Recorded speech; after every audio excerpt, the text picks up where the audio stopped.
नमस्कार विद्यार्थी मित्र हो. आपण लेखक शिवाजी सावंत यांचा मामू हा पाठ अभ्यासत आहोत.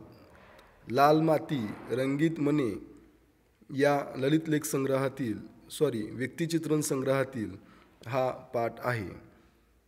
आपण मागच्या व्हिडिओमध्ये मामू हा कसा प्रामाणिक सेवक आहे आपल्या शाळेचा हे पाहिलं.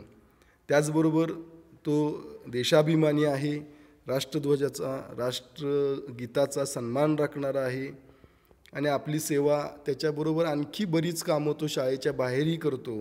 आणि अशा या प्रामाणिकपणे सेवेचं फळ असेल किंवा त्याच्या कष्टाचं फळ असेल की त्याची मुलं ही खूप आज्ञाधारक निघाली आहेत आणि ते त्याच्या शब्दात आहेत.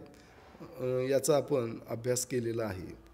याच्या पुढचा पाठ आपण आज अभ्यासणार आहोत.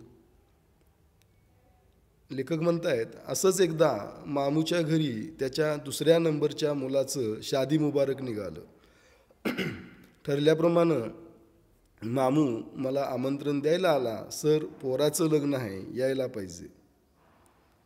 मामू, तुमच्या पोराचं लग्न आहे तर न येऊन कसं चालेल? नक्की येईन. लेखकाने मामूला सांगितलं, उत्तर दिलं की एकदा मामूच्या घरी त्याचं दुसऱ्या मुलाचं शादी मुबारक ठरलं, त्याचं लग्न ठरलं होतं आणि ठरल्याप्रमाणे मामूशी लेखकांचा जिव्हाळा होताच. त्यामुळं त्यानंही खूप आग्रहानं आमंत्रण दिलं की सर, पोराचं लग्न आहे, तुम्ही यायलाच पाहिजे. लेखकांनी सांगितलं, तुमच्या मुलाचं लग्न आहे तर मला यायलाच पाहिजे, न येऊन कसं चालेल? मी नक्की येईन असं उत्तर दिलं. एका मित्राला घेऊन संध्याकाळी त्या शादीच्या मंडपात, लग्नाच्या मंडपात लेखक गेले. मंडप सगळ्या माणसांनी भरून गेला होता. मामूनं लेखकांना पाहिलं. पुढं येत या मृत्युंजयकारांना म्हणजेच लेखक शिवाजी सावंतांना हाताला धरून अगदी पुढं आघाडीवर स्टेज जवळ नेऊन बसवलं. अगदी आदरानं त्यांना आपल्या या शिक्षकांना शाळेतील म्हणजेच मृत्युंजय, आणि ते खूप मोठे लेखक आहेत. मृत्युंजय कादंबरी त्यावेळी खूप गाजत होती. म्हणजे लेखक मृत्युंजयकार म्हणूनच ओळखले जात होते. आणि एवढी मोठी व्यक्ती आपल्या मुलाच्या लग्नाला आली आहे, त्याला अगदी हाताला धरून त्यांनी मामूनी नेऊन अगदी पुढं आघाडीवर समोर नेऊन स्टेज जवळ नेऊन बसवलं. त्या मंडपामध्ये आमदार होते, खासदार होते, बडे व्यापारी होते, शिक्षक, प्राध्यापक, सगळ्या थरातील मंडळी तिथं अगदी लहानांपासून मोठ्यांपर्यंत या मामूच्या मुलाच्या लग्नाला आले होते. हयातभर अंगावर पट्टा चढवून शिपाई म्हणून केलेल्या चाकरीचं चीज झाल्याचं समाधान मामूच्या सफेद दाढीवर पसरलं होतं. ज्या माणसानं हयातभर अंगावर तो शिपायांचा पट्टा चढवून शिपाई म्हणून काम केलं, त्या चाकरीचं किंवा त्या कष्टाचं आज अक्षरशः चीज झालं होतं की त्या कोल्हापूरमधल्या आमदार खासदारांपासून मोठे व्यापारी, शिक्षक, प्राध्यापक, प्रत्येक क्षेत्रातली मंडळी अगदी तिथं आवर्जून त्या मामूच्या आमंत्रणाला मान देऊन आली होती. आणि ती सगळी लोक बघून मामूच्या त्या सफेद दाढीवर एक समाधान पसरलं होतं की माझ्यासारख्या गरीबाच्या लग्नाला, गरीब माणसाच्या मुलाच्या लग्नाला एवढी मोठमोठी माणसं सगळी आसामी इथं उपलब्ध आहेत, उपस्थित आहेत, याचं एक त्याला फार समाधान वाटत होतं. हयातभर जे कष्ट केले, जे अगदी इमानी पद्धतीनं चाकरी केली, खूप चांगली सेवा केली, त्या कष्टाचं, त्या सेवेचं हे फळ होतं असं त्याला वाटत होतं. निकाल लागला, त्याच्या रिवाजाप्रमाणे ते लग्न झालं. मामूनं जमलेल्या लोकांचे आभार मानण्यासाठी माईक हातात घेतला. सगळी जी काय उपस्थित मंडळी होती, अगदी आमदारांच्यापासून ते खासदारांच्यापर्यंत अगदी, आणि सर्व थरातील मंडळी, लेखक, कवी, सगळे शिक्षक, प्राध्यापक, व्यापारी, सगळी मंडळी आली आहेत. आणि त्याचे सगळे आप्त, नातेवाईक, मित्र, या सर्वांचे आभार मानायला माईक हातात घेऊन मामू उभा राहिला. तो म्हणाला, आज माझ्या मुलाच्या लग्नाला आमदार साहेब आलेत, खासदार साहेब आलेत, अगदी मृत्युंजयकार सुद्धा आलेत. म्हणजेच या पाठाचे लेखक शिवाजी सावंत. माझ्या गरीबाच्या, त्याला गैवरून आलं, मामूचा कंठ दाटून आला, त्याला बोलता येईना. त्याची अनुभवानं पांढरी झालेली दाढी थरथरत राहिली. मामूनं कसेबसे आभार मानून हातातील माईक खाली ठेवून दिला. त्याला ते खूप गैवरून आलं होतं की माझ्या गरिबाच्या मुलाच्या लग्नाला आमदार आहेत, खासदार साहेब आहेत, मृत्युंजयकारांसारखा आज जगविख्यात लेखक उपस्थित आहे, सगळे शिक्षक आहेत, प्राध्यापक आहेत, व्यापारी आहेत, ही सगळी मंडळी माझ्या गरिबाच्या मुलाच्या, एका शिपाई मी माणूस साधा त्या माझ्या मुलाच्या लग्नाला आलेत, यामुळंच तो अगदी गैवरून आला होता. त्याची ती अनुभवानं पांढरी झालेली दाढी थरथरत राहिली, त्याला बोलता येईना. कसं बसं आभार मानून ते आवरले आणि माईक खाली ठेवला. त्या लग्नातनं काय शिकलो मी, ते लग्न पाहून काय, त्या लग्न मंडपातून काय घेऊन बाहेर पडलो, असं लेखकांना विचार करत होते. ते म्हणतायत धर्मापेक्षा माणूस मोठा आहे आणि माणसापेक्षा माणुसकी फार मोठी आहे, असे विचार घेऊनच त्या दिवशी मी मंडपातून बाहेर पडलो, म्हणतो लेखक. कुणी कोणत्या धर्माचा, कोण कुठल्या जातीचा, कुणी कुठं जन्माला यावं, कुठं आपल्या हातात असतं. ते आपल्या हातातली गोष्ट नाही. आपल्या हातात काय आहे? माणुसकी, आपलं कर्म, आपली सेवा, आपले कष्ट, आपले चारित्र्य, आपले संस्कार, या गोष्टी आपल्या हातात आहेत, त्या आपण जपल्या पाहिजेत. त्यामुळे लेखक म्हणतायत की धर्मापेक्षा माणूस मोठा आहे आणि माणसापेक्षा सुद्धा माणुसकी श्रेष्ठ आहे, माणुसकी मोठी आहे. आपण माणूस आहोत हे महत्त्वाचं आहे. तो कोणत्या जातीचा, कोणत्या धर्माचा हा विचारच येऊ नये. आपली ओळख, आज आपण भारतीय प्रजासत्ताकामध्ये राहतोय, आपली ओळख, आपली आयडेंटिटी काय असली पाहिजे, आपली ओळख काय असली पाहिजे, तर मी भारतीय आहे, मी कोणत्या जातीचा, मी कोणत्या धर्माचा, हे आपल्या वैयक्तिक जीवनातली गोष्ट झाली. पण आमची ओळख काय आहे? आम्ही सगळे भारतीय आहोत. काश्मीरपासून कन्याकुमारीपर्यंत आणि इकडं अगदी पूर्व किनाऱ्यापासून ते पश्चिम किनाऱ्यापर्यंत, ते अगदी आसाम त्या पूर्वोत्तर राज्यांपर्यंत असेल, आम्ही सगळे लोक एकच आहोत. आम्ही फक्त भारतीय आहोत. आम्ही या देशाचे नागरिक आहोत आणि तीच आमची ओळख आहे, तेच आमचं ओळखपत्र आहे. आम्ही या देशाचे नागरिक आणि आमचे भारतीयत्व हीच आमची ओळख, ही कायम राहिली पाहिजे. आणि तो विचार घेऊन लेखक त्या मंडपातून बाहेर पडला की धर्मापेक्षा माणूस मोठा आहे, माणसापेक्षा माणुसकी मोठी आहे. तो कसा राहतो, कसा वागतो, त्याचे संस्कार, त्याचं प्रामाणिकपणा, त्याचा सहृदयीपणा, हे महत्त्वाच्या गोष्टी आहेत. त्याचे संस्कार, त्याचं चारित्र्य, ह्या गोष्टींना महत्त्व आहे. तो कोणत्या घरात जन्माला आला, कोणत्या श्रीमंत आहे, गरीब आहे, उंच आहे, नीचे, हे महत्त्वाचं नाही. तर आपलं कर्तृत्व, आपलं चारित्र्य, आपले संस्कार माणसाला मोठे करतात, हे विचार घेऊन तो बाहेर पडला. आणि आपण सुद्धा विद्यार्थी मित्र हो, हे लक्षात ठेवलं पाहिजे. आपले पूर्वजांचे पराक्रम आता किती दिवस गात राहणार आहोत आपण? बांधली भाकरी किती दिवस पुरणार आहे? नाही आहे. आज आपण सुद्धा आपापल्या क्षेत्रामध्ये प्रामाणिकपणे काम केलं पाहिजे, कर्तृत्व दाखवलं पाहिजे, चारित्र्य सांभाळलं पाहिजे, संस्कार सांभाळले पाहिजेत आणि आपली संस्कृती आणि संस्कार घेऊनच आपल्याला पुढं प्रगतीच्या दिशेनं वाटचाल करायची आहे. हा विचार आपण या पाठातून घेतला पाहिजे. तोच विचार देऊ करतायत लेखक, तो आपण आयुष्यभर सांभाळला पाहिजे. आपण उद्या शिकून मोठे होऊ, अधिकारी होऊ, व्यापारी होऊ, आपापल्या क्षेत्रामध्ये वेगवेगळ्या क्षेत्रामध्ये उच्चस्थानी जाऊन पोचू देखील, पण ते पोचत असताना आपण आपली संस्कृती आणि आपले संस्कार जपलेच पाहिजेत. माणुसकी महत्त्वाची आहे. तो कोणत्या घरात जन्माला आला हे महत्त्वाचं नसतं, तर आपण कसे राहतो, वागतो, बोलतो, आपली संस्कृती, आपले संस्कार, आपले चारित्र्यच आपल्याला पुढे घेऊन जाणार आहेत, हे आपण कायमस्वरूपी लक्षात ठेवलं पाहिजे. याच मामूचा शेवटचा बच्चा शाबू, लेखक म्हणतोय, माझ्या हाताखाली शिकला, चांगल्या गुणांनी SSC पासही झाला, म्हणजे 10वी चांगल्या गुणांनी पास झाला. तुम्ही आता सगळे 10वी पास होऊनच इथं आलात ना, चांगल्या मार्कांनी पास होऊन आला. तसं तोही चांगल्या मार्कांनी पास झाला.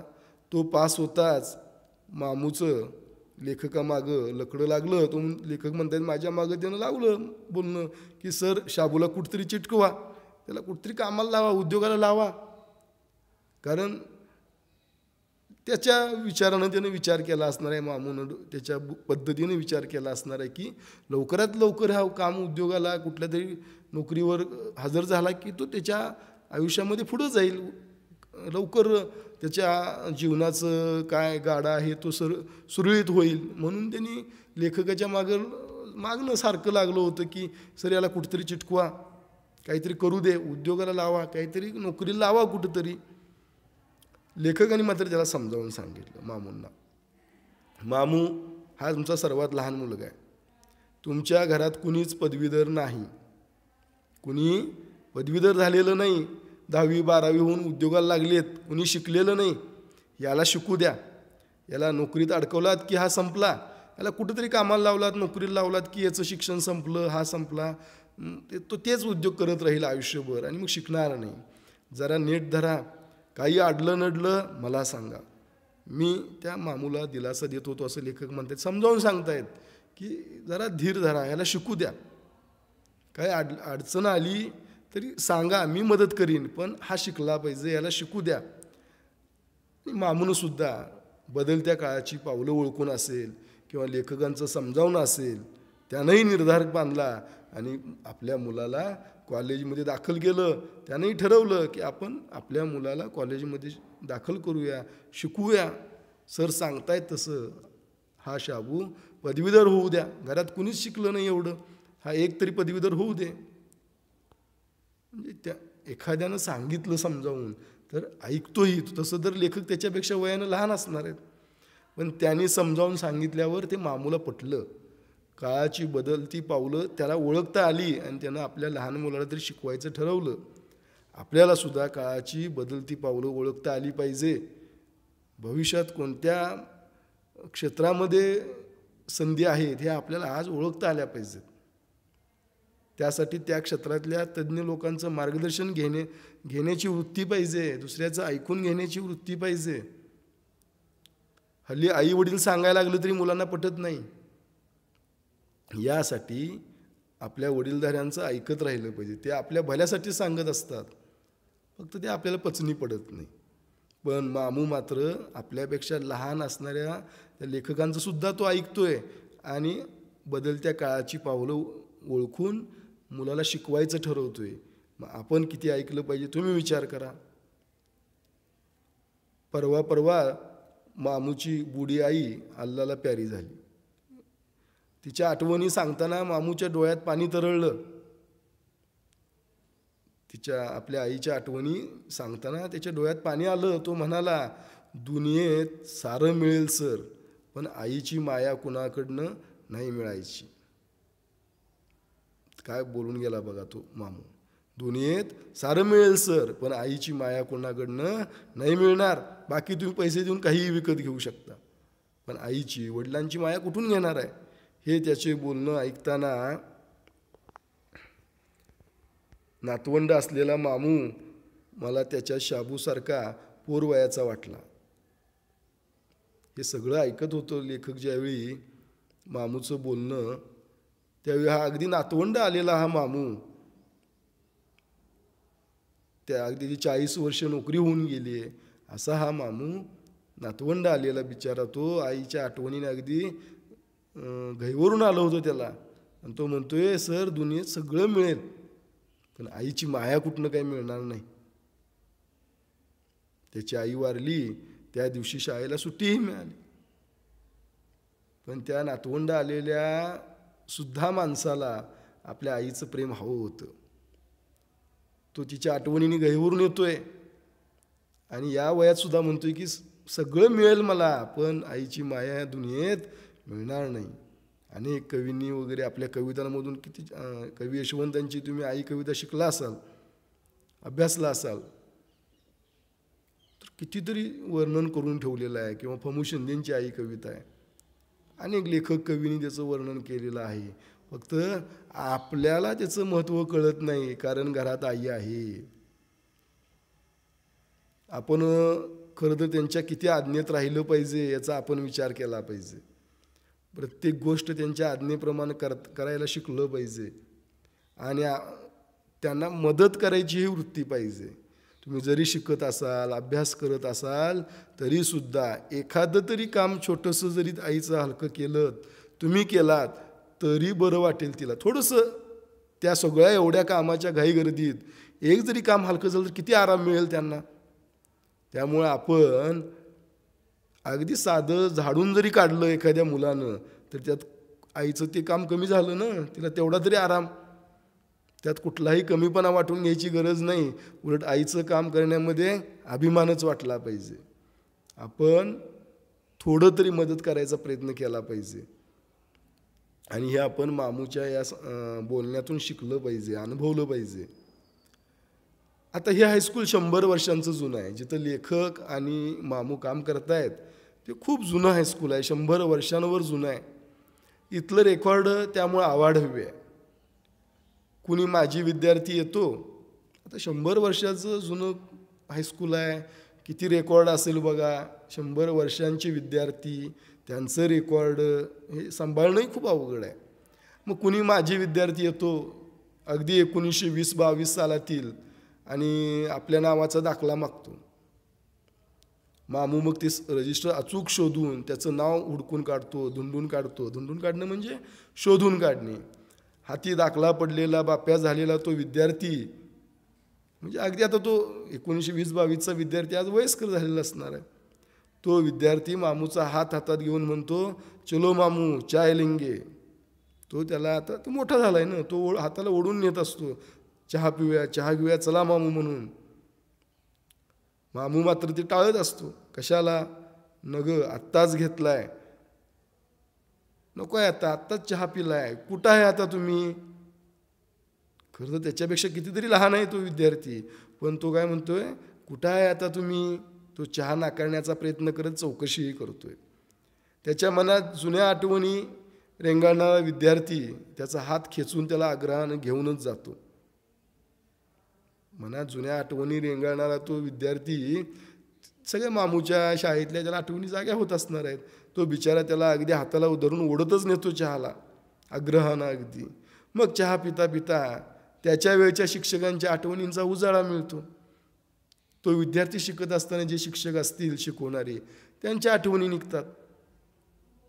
यमार सर, भारी माणूस, केवढा आब होता त्या वक्ताला हायस्कूलचा. मामू हरवलेल्या काळाला मुठीत पकडण्याचा प्रयत्न करतो. त्या यमार सरांची आठवण निघते. किती मोठा माणूस, किती भारी माणूस, त्या केवढा आब होता त्या वक्ताला हायस्कूलचा म्हणतोय. म्हणजे शाळेचा आब त्या शिक्षकांच्यामुळं होता. आपण कितीतरी नावं ऐकतो आज जुन्या शिक्षकांची, की त्यांच्यामुळं त्या शाळा मोठ्या झाल्या अक्षरशः काही.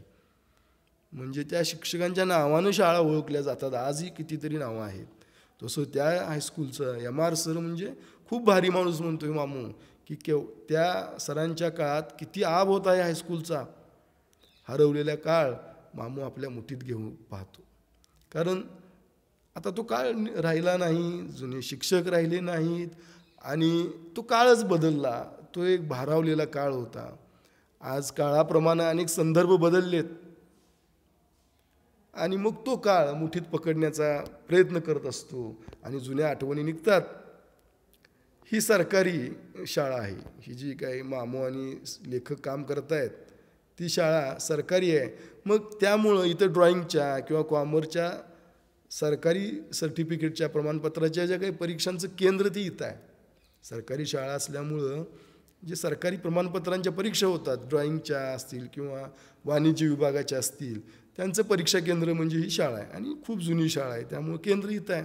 आणि या परीक्षा आल्या की बुडा मामू पाखरागत अगदी हालचाली करू लागतो.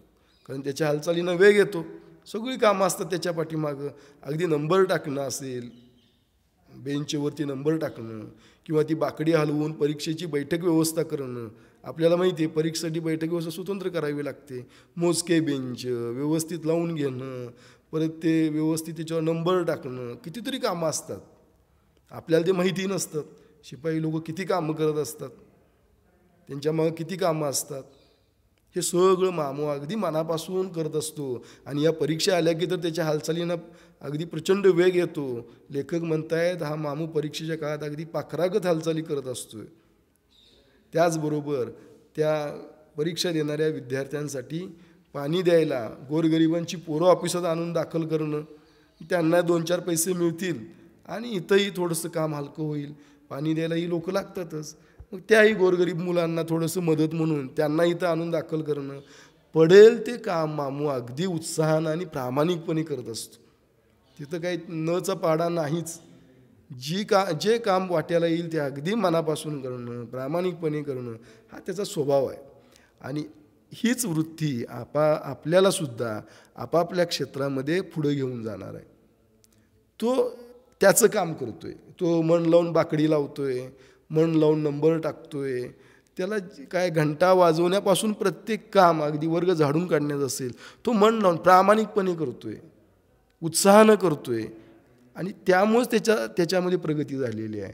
आपण सुद्धा आपलं जे काम आपल्या वाट्याला येईल ते मन लावून उत्साहानं प्रामाणिकपणे केलं पाहिजे आणि ही वृत्ती आपल्याला पुढे घेऊन जाणार आहे. तुम्ही विद्यार्थी आहात तर तुम्हीही प्रामाणिकपणे उत्साहानं तुम्ही तुमचं काम केलं पाहिजे. तुमचं काम काय आहे तर अभ्यास करणं. तुम्ही विद्यार्थी आहात, तुम्ही प्रामाणिकपणे अभ्यास करायचा आहे आणि हीच वृत्ती तुम्हालाही तुमच्या क्षेत्रामध्ये पुढे घेऊन जाणार आहे. या गुणांना कुठं तडजोड नाही आहे. प्रामाणिकपणा, नीतिमत्ता, संस्कार, चारित्र्य ह्याला कुठलाही शॉर्टकट किंवा जवळचा रस्ता नाही आहे. हे तुम्हाला पाळावंच लागेल तर तुम्ही तुमच्या क्षेत्रामध्ये उच्चस्थानी असणार आहात. या मूल्यांना बगल देऊन काही करता येत नाही आणि करत असणारे ते त्या ठिकाणी पोचणारही नाहीत. ही मूल्य जोपासावीच लागतात. आणि मग अशी कितीतरी कामं पडेल ते काम मामू त्याच उत्साहानं त्याच प्रामाणिकपणे करताना पाहायला मिळतो. कधी कधी खेळताना मुलं किंवा प्रार्थनेच्या वेळेला एखादं पोरगं चक्कर येऊन कोसळतं. आपण वेळेवर जेवत नाही किंवा डबा दिलेला वेळेवर खात नाही. आईनं अगदी काळजीपूर्वक दिलेला असतोय तरीही आपण खात नाही. डब्याचं तर सोडूनच द्या, आपण बघतोय हल्ली पाणीसुद्धा मुलं पित नाहीत. अगदी छोट्या अगदी छोट्या त्या बाटल्या येतात ना माझाच्या किंवा त्या फ्रुटीच्या वगैरे अशा, त्या अगदी लहान लहान बाटल्या घेऊन पाणी पिणारी मुली आपण पाहतोय वर्गात. लिटरभराची पाण्याची बाटलीसुद्धा आणायचं म्हणजे कंटाळा करता तुम्ही लोक. मग अशा वेळेला चक्कर येते मुलांना. आपण आपल्याही शाळेतला तो अनुभव आहेच की कधी कधीचा. मग एखादा मुलगा चक्कर येऊन कोसळतो, रिक्षा आणून त्या पोराला घालून डॉक्टरकडे नेताना मामू अगदी त्याला आईच्या मायेनं धीर देत म्हणतो, घाबरू नकोस, काही होणार नाही तुला, काही झालेलं नाही, ताट बस, घाबरायचं काही कारण नाही. आईच्या मायेनं धीर देत असतोय तो, काळजी घेतो तितकीच. रिक्षात घालून त्याला डॉक्टरकडे न्यायचं, त्याचं काय असेल ते उपचार करायचं, अगदी काळजीपूर्वक हे सगळं मामू करत असतो. त्याच्या प्रत्येक कृतीमध्ये प्रामाणिकपणा दिसून येतोय. प्रत्येक कृतीमध्ये एक सहृदयी माणूस दिसतो. प्रत्येक कृतीमध्ये एक संस्कारक्षम माणूस दिसतोय. त्याच्या प्रत्येक कामामध्ये प्रामाणिकपणा जाणवत असतो. हे किती महत्त्वाचं आहे बघा बरं. प्रत्येक कृतीतून त्याचे संस्कार जाणवत राहतात. हेच आपण या पाठातून अभ्यासायचं आहे. विद्यार्थी मित्र हो, आजचा व्हिडिओ आपण इथंच थांबवत आहोत. याच्या पुढचा भाग आपण पुढच्या व्हिडिओमध्ये अभ्यासूया. धन्यवाद.